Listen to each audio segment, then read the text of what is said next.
From the Rohatyn Center for Global Affairs at Middlebury College, this is New Frontiers. I'm Charlotte Tate, Associate Director of the Rohatyn Center.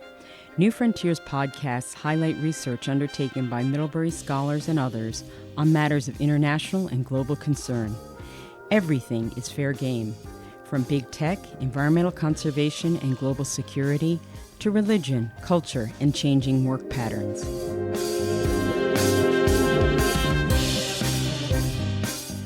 In this episode, political scientist Sebnem Gumuscu joins Mark Williams, director of the Rohatyn Center, to discuss the breakdown of democracy in Turkey, how it happened and why, and some of the wider implications the process of breakdown has for political trends beyond Turkey.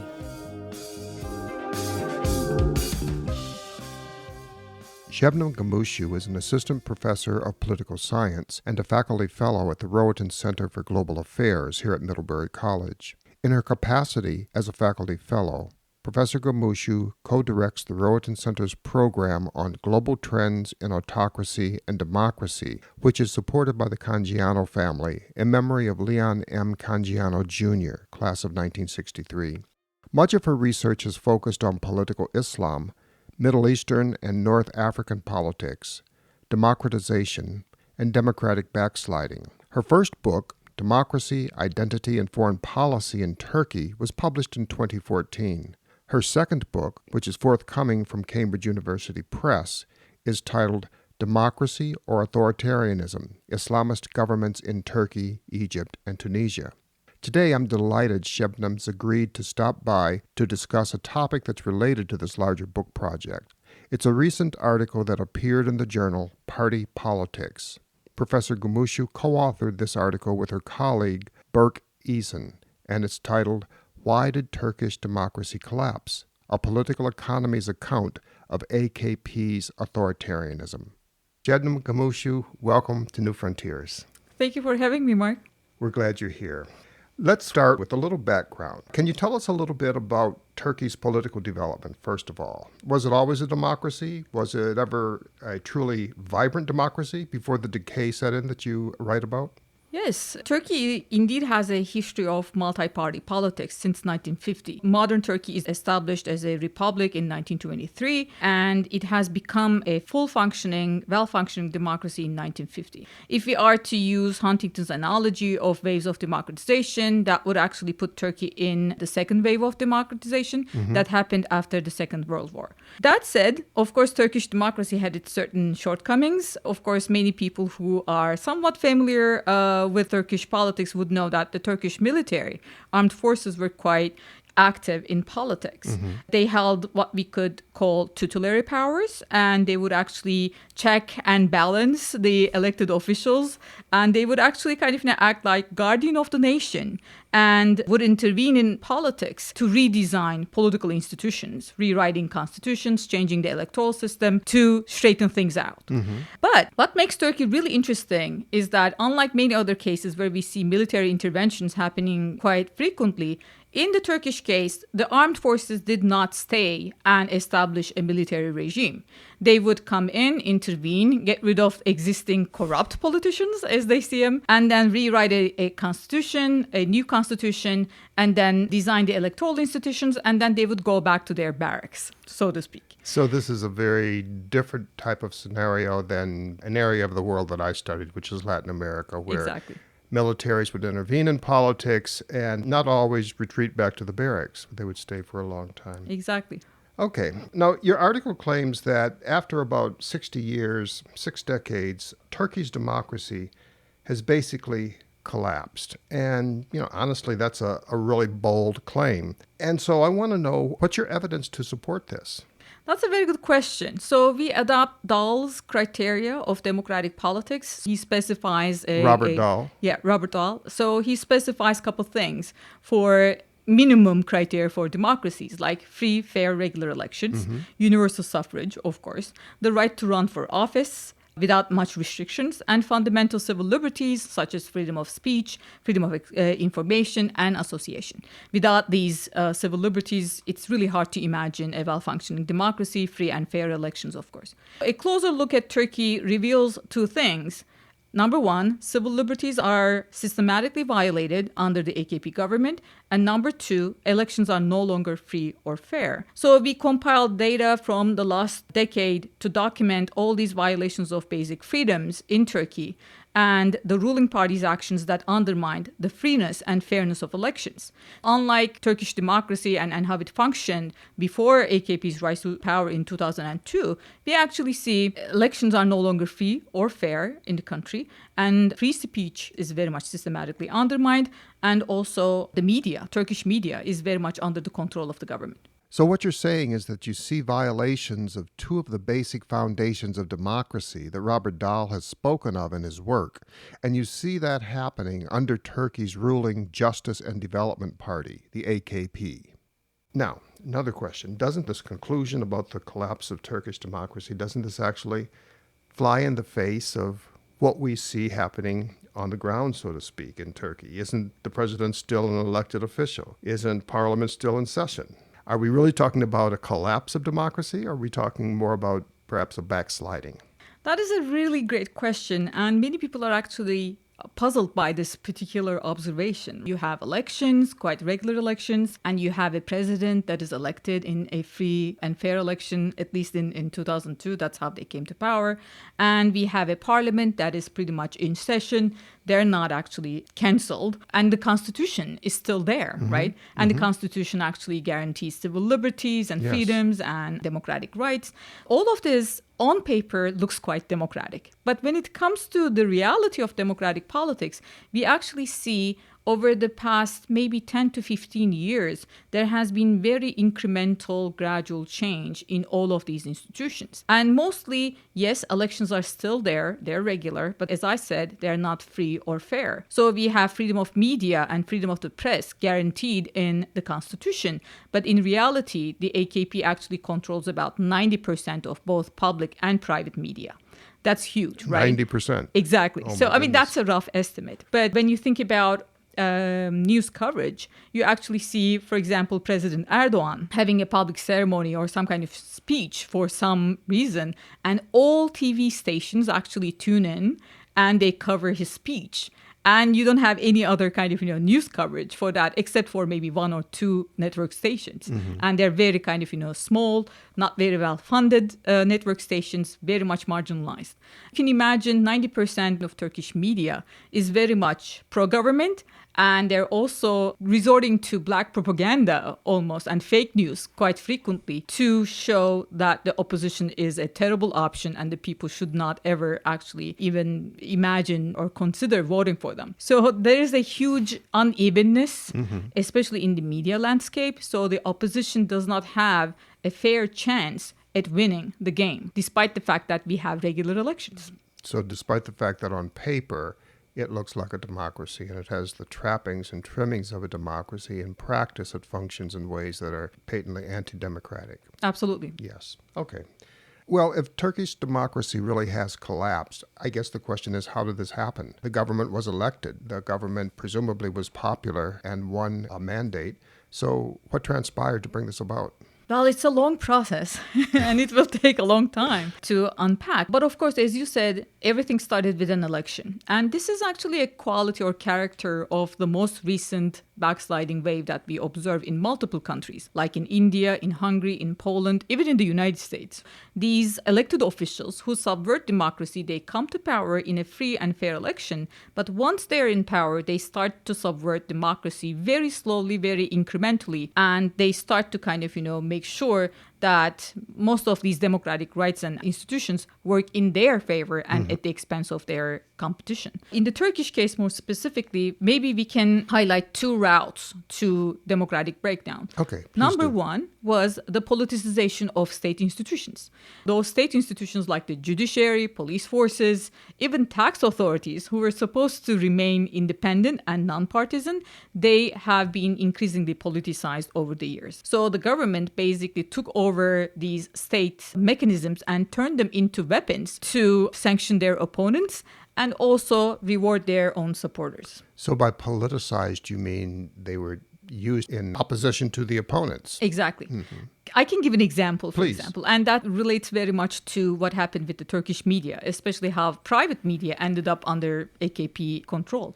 Tax authorities, I said, were politicized, and some people may actually kind of ask, how is that even possible? When you have, for example, a big media company, a conglomerate that controls multiple network stations and newspapers, you can basically send, and that's exactly what the AKP government did, send tax auditors to these companies and start looking at their books. And what happened in 2009, when one of these big media companies were covering some corruption stories about the government, they received several auditors from the tax authorities, and these tax authorities decided that the company was actually evading their taxes. So they charged them with $3 billion of tax fines.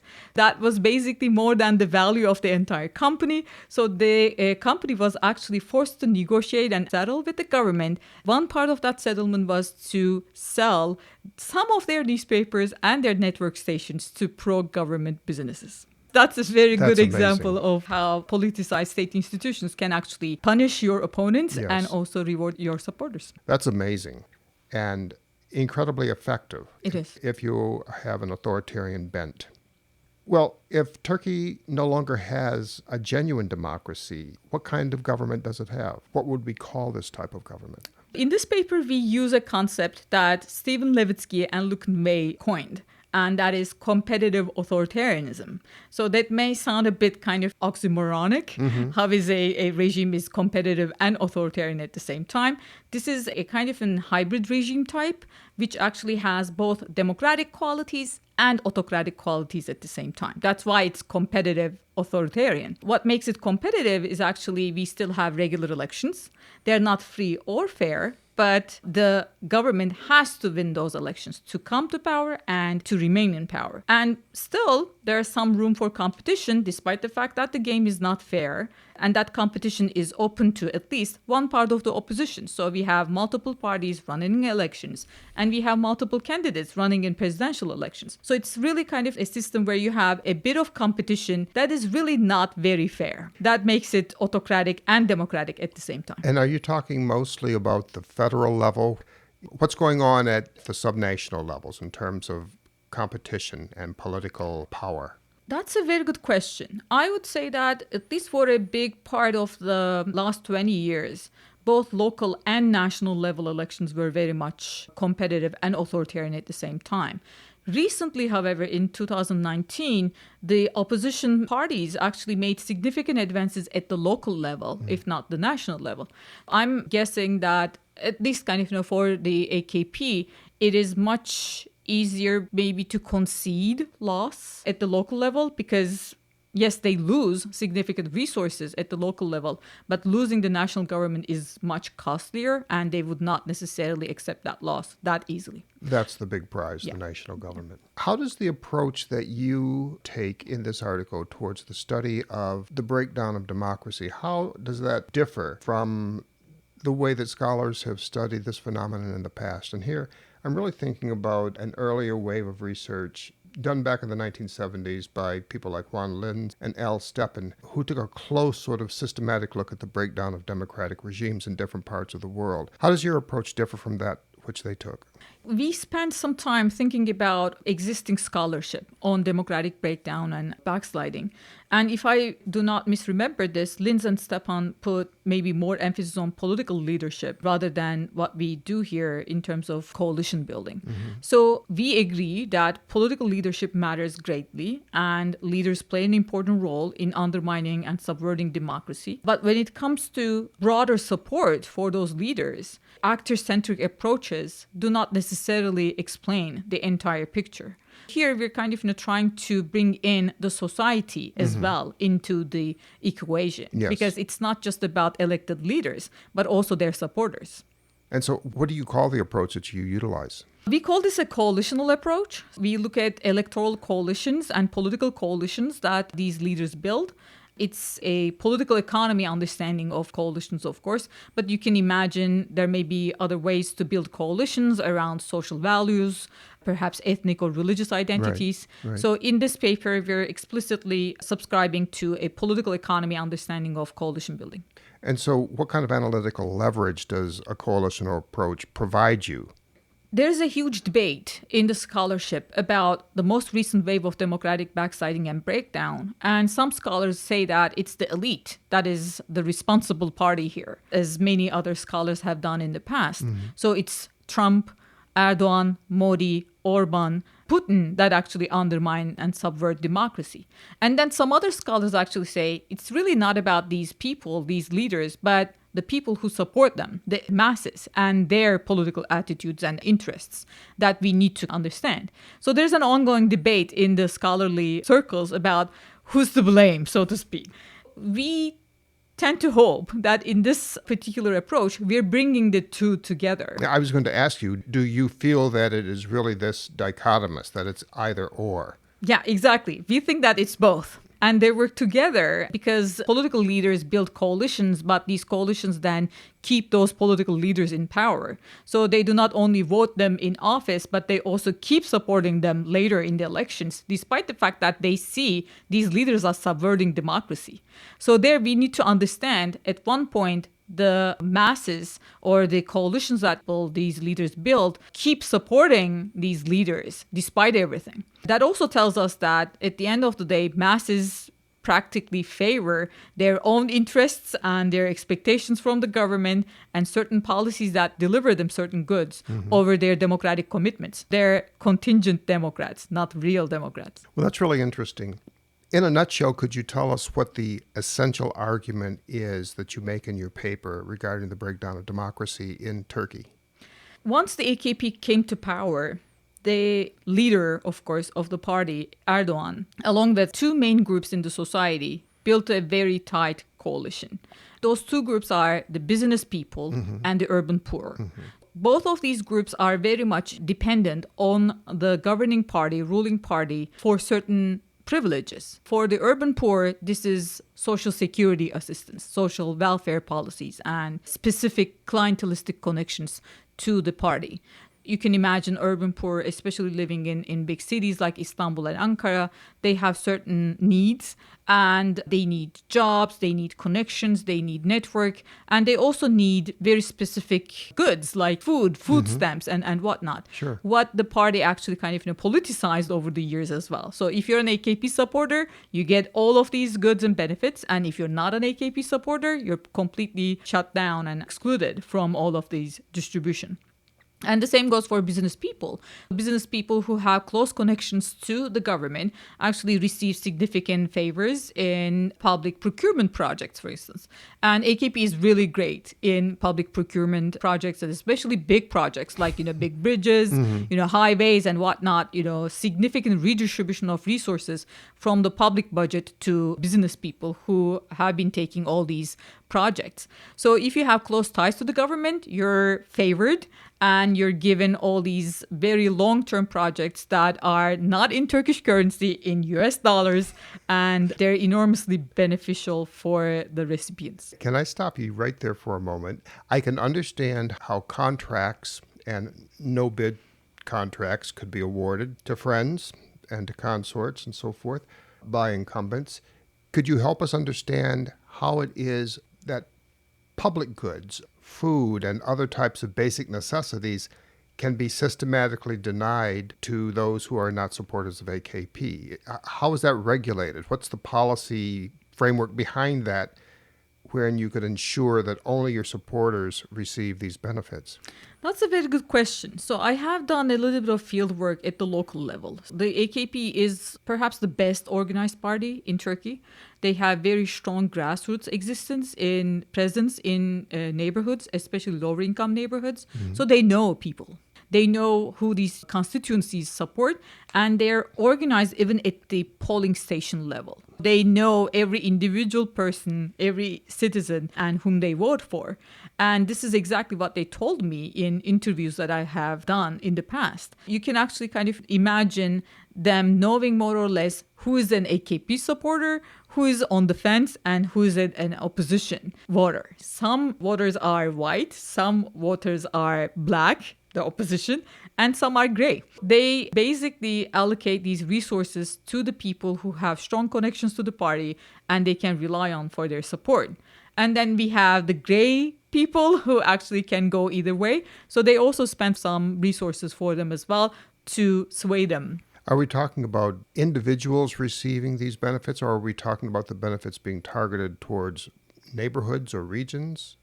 Both, actually. So they are organized at the neighborhood level and regional and neighborhood level. And then within neighborhoods, they know what families are actually supportive of AKP and what families are actually against them. It's very much geared towards individuals, and they select their own supporters and channel resources to them. Okay. Now let's circle back and get to the way in which this coalition, which was created, the way in which it worked to destabilize democracy and to degrade the democracy. So here, I think the key thing to remember is Turkey was a parliamentary system until 2017, when the AKP changed the system to a presidential system, which means in parliamentary systems, we don't have term limits. The same party can be re-elected multiple times without any restrictions. That's exactly what happened. The AKP came to power in 2002 and remained in power since then. And over the course of 20 years, they cultivated very strong ties with both business people and urban poor. And both of these groups ended up being really, really dependent on the government for these privileges. And you can also imagine there has been a lot of corruption, especially between the government and the business people in their, handling of public procurement and whatnot. When you think about a very long-lasting relationship for 20 years, you can also imagine how much benefits have been accumulated by these different groups and how much corruption they're involved in, right? So deep corruption we're talking about. That means the cost of losing power now for the urban poor, for business people, and the party itself has increased substantially. If they lose power, it's very likely that they will be brought before courts because they have engaged in so much corruption. And many of the dealings that they had with the government were basically kind of extra legal. Urban poor has not been involved in corruption, perhaps, but they are definitely at the receiving end of significant redistribution. Right. So they fear that if government changes hands, then the new government will not give them these select benefits and privileges that they have been receiving from the AKP. All of these different components, different parts of the coalition have a lot to fear. They fear losing power to the opposition, who actually sounds quite maybe radical in their desire to bring some of these connections to the court and cutting those ties between the business people and the government, and perhaps even revising the entire clientelistic network that the AKP built over the years. So all of these actors have a lot to lose.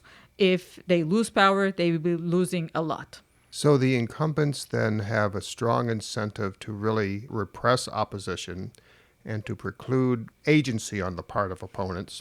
And the clients, the businesses, and the urban masses have strong incentive to continue to support the incumbents as well as to tolerate the repression. Exactly. What about other cases of democratic breakdown? Let's think about the argument you're making here in Turkey. Does it have legs? Can it travel to other cases and help explain what we might see in countries beyond Turkey? Absolutely. As you've just beautifully summarized, the mechanism is very much clear and can easily travel to other cases. And that mechanism is about those people who are in power, they fear losing that power, and they have incentives to cheat, and they also have incentives to support an actor that actually subverts democracy. If you have similar coalitions elsewhere in the world that represent some of these actors in the society as well as among the political elite, they can actually be okay by cheating, and they may have incentives to support those who cheat. That will be actually end of democracy in many different parts of the world. So we believe that if not the same structure or same relationship between business people, the ruling party, and urban poor, even if that does not travel to other cases, it is very possible that the causal mechanism itself that starts with fear and then leads to subversion of democracy can very well travel to other cases. That's really interesting, and it's actually very scary for people who look fondly on democracy. I'd like to take the discussion in a slightly different direction, if we could. Given what we've lived through in the United States, particularly since 2016, and given your own expertise on democratic decay, do you think that Americans should be concerned about the state of their democracy? I think so. Many people, I believe, were relieved with 2020 elections, but there's a but there. If we are to understand why Donald Trump was elected first time around, and despite all of his failures, he received many more votes in 2020 elections, we need to see the coalition there. That there is indeed both a factor or an element in the political elite as well as the society that forms a coalition of sorts who have certain anxieties, who have certain fears about politics. Perhaps they fear, and many scholars like Pippa Norris and Ronald Inglehart in their book Cultural Backlash, or Yasha Monk in his book People versus Democracy, they highlighted these anxieties, especially in the American context. So we can perhaps argue that there is a similar coalition of sorts that have certain anxieties, have certain fears, and they want to remain in power and they cannot tolerate their political rivals any longer.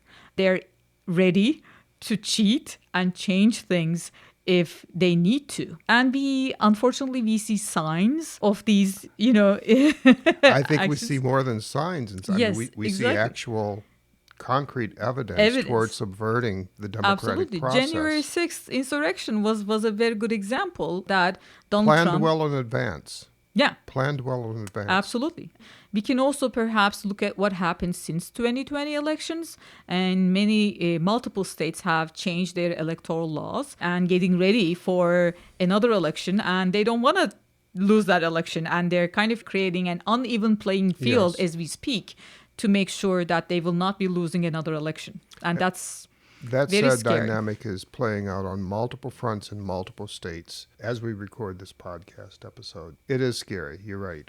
And I think that coalition will not fizzle out. There is a coalition there. 70-some million people voted for Donald Trump. And even if Trump is gone, there will perhaps be another person who will be carrying the same banner for this part of society. It's really about what they want, what these people want, and what kind of values and interests they're rallying around. The really scary thing is they really do not see their political rivals as legitimate actors, and they do not want to tolerate them. They don't want to live with them in the same political arena. It is scary. It's sad to see that development deepen and spread and solidify. I have a three-parter that I'd like to ask, if I may. You are a native of Turkey, right? Yes. Okay, part one. What part of Turkey did you grow up in, part two? And how did you wind up at Middlebury here in Vermont? I'm born and raised in Istanbul. I spent perhaps 20-some years there, and I went to college in Istanbul. It was a small liberal arts college like Middlebury, and it was a beautiful college that had actually we had the opportunity to have a lot of conversations about political science, international relations. That was my major. And I had a couple American professors there who encouraged me and my friends to study in the United States. Really? Yeah.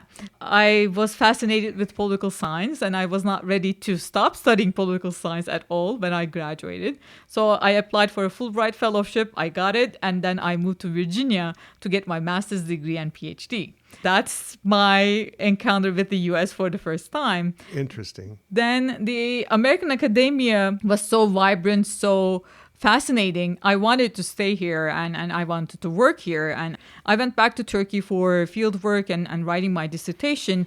But then in 2013, I was looking for jobs. There was an open position at Middlebury. I applied, got here, and I'm glad I did. Well, we're glad you're here as well, Sebnem, very much so. Again, with a personal question, as a political scientist, how do you keep your objectivity when studying your country of origin? How do you prevent love of country or patriotism, your feelings for home, cloud your analysis of what might be going on politically in Turkey? That's a very good question. And it was hard because I'm a citizen and a researcher at the same time. Mm-hmm. And I have my normative commitments. I like democracy. I want democracy to flourish in the United States, in Turkey, and everywhere in the world, if it makes sense. But I think I'm good with compartmentalizing, and it also gives me some relief to be able to isolate myself from political developments, that concerns me as an individual, as a citizen. Okay, lots happening in Turkey with respect to autocratization, but studying it gives me a little bit of distance and makes it easier for me to in a way understand less painful to see this? Exactly. It becomes less dreadful and less painful, less emotionally charged. Taking on that kind of analytical lens makes it easier for me to get out of that emotional state and see it as a kind of with a rational lens and make sense of what's going on. I can completely understand what you're talking about. In terms of research, then, what's next for you? The article that we've been discussing was published back in 2020. Are you continuing to do research in this general area, or do you have a new project that's in the works? Well, I'm working on multiple projects currently. I don't want to bore you with Tell us about at least one of them. What can we look forward to reading from you down the line? Well, I'm really excited about one book project that I've been thinking of lately, and I will be starting fieldwork this summer. So it is actually about the decline of the ruling party in Turkey. I know maybe it's too soon to talk about their decline, but I think we're getting closer and closer, especially with the ongoing economic crisis in the country. I'm hoping to write a book on the rise and fall of the AKP. And for that, I will be, again, doing some fieldwork this summer in lower income neighborhoods in Istanbul, talking to lower income families. These would be families who typically would be supporters of AKP. Exactly. I want to ask what changed for them, if anything, over the last couple of years with higher rates of inflation, about 60% as we speak, and and rising unemployment and stagnant economic growth. That particularly hit the lower income families really hard. Wow. Well, I look forward to reading the book and presumably some of the articles that come from this research. Thank you very much for taking time to visit with us today. I've really enjoyed chatting with you. We've been talking about the breakdown of democracy in Turkey with Middlebury College Associate Professor of Political Science, Sebnem Gumuscu. Sebnem, again, thanks so much for visiting us here on New Frontiers. Thank you for having me. Growing up in Istanbul, Professor Sebnem Gumuscu won several high school awards for her short stories and poems. She enjoys cooking and trying new recipes and is always experimenting with sugar-free options. A hobby she picked up over COVID is building miniature rooms and houses from kits similar to a dollhouse. Outside of class, students often see her on her campus walks.